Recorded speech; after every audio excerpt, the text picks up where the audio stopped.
Sahabat DKB yang diberkati Tuhan, salam jumpa kembali dalam acara Wasiat Kekal, berupa renungan firman Tuhan yang memandu kehidupan kita bersama saya Pendeta Santiadi Manurung dari GKI Gria Merpati Mas.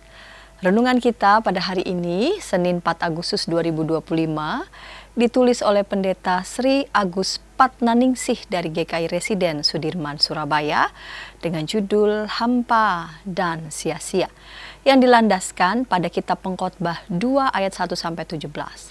Dan nats yang akan menjadi pusat perenungan kita adalah Pengkhotbah 2 ayat 17. Sebelum membaca, merenungkan firman Tuhan, mari berdoa. Bapa di surga, kami mau membaca bagian dari Alkitab, merenungkan firman-Mu. Bapa, kiranya bimbing kami dalam kuasa Roh-Mu yang kudus.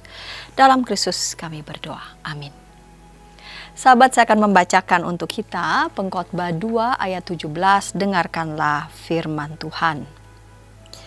Sebab itu aku membenci hidup, karena bagiku apa yang dilakukan di bawah matahari itu menyusahkan. Sesungguhnya semua itu kesia-siaan dan usaha menjaring angin. Sahabat, seorang pebisnis muda yang sukses merasa bahwa dengan mencapai kekayaan, semua masalah dalam hidupnya itu akan teratasi. Ia menikmati segala fasilitas dan kenikmatan dunia.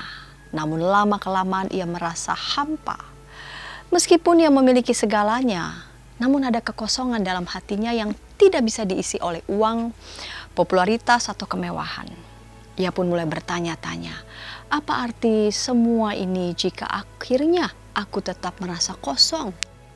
Sahabat, dalam bacaan kita hari ini, pengkhotbah menceritakan pencariannya akan makna hidup melalui berbagai pencapaian duniawi. Ia mengejar kesenangan, kekayaan, kebijaksanaan, dan kerja keras. Tapi pada akhirnya, ia merasa kecewa, hampa, dan sia-sia. Ayat 17 mengungkapkan kekecewaan yang mendalam terhadap hidup yang ia jalani, yang dianggapnya sebagai sia-sia dan usaha menjaring angin. Semua pencapaiannya tidak memberi kebahagiaan yang sejati, karena ia menyadari bahwa hidup ini bersifat sementara dan tidak bisa sepenuhnya dikendalikan oleh manusia. Sahabat, sesungguhnya pencarian kebahagiaan dalam hal-hal duniawi seperti kesenangan, kekayaan, atau kesuksesan semata tidak akan pernah memuaskan hati kita. Tetap saja hati kita terasa hampa dan sia-sia. Kita diajak untuk mengarahkan fokus hidup kita pada Tuhan yang adalah sumber kebahagiaan yang sejati.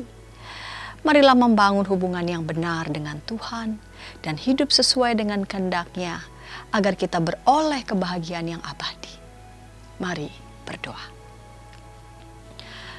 Ada begitu banyak orang yang berpikir bahwa dengan mencapai begitu banyak hal, dengan kerja keras, diakui, dihargai, diapresiasi, bahkan juga mendapatkan begitu banyak harta, pengakuan, dan juga keinginan untuk mendapatkan jabatan-jabatan yang bergengsi. Kami berpikir maka hidup kami menjadi sangat lengkap dan sudah mencapai puncak. Namun tidak sedikit juga orang-orang yang mengejar itu semua tetap mengalami kekosongan, kehampaan. Kami mau datang kepada Tuhan, Sang Pemberi kedamaian, damai sejahtera yang sejati. Sehingga dengan demikian, hidup yang kami jalani ini boleh tetap bermakna. Dengan berbagai macam hal yang Tuhan percayakan bagi kami tidak memusatkan itu semua, melainkan kami memusatkan hidup kami kepada Tuhan yang memberikan kepada kami kebahagiaan yang sejati. Dalam Kristus kami berdoa. Amin. Demikian renungan kita pada hari ini. Jangan lupa subscribe, like, dan bagikan kepada sebanyak mungkin orang. Dan jika ada di antara sahabat DKB TV yang ingin didoakan, silakan menyampaikan pokok doa saudara ke nomor 0812 818 89191. Tuhan memberkati.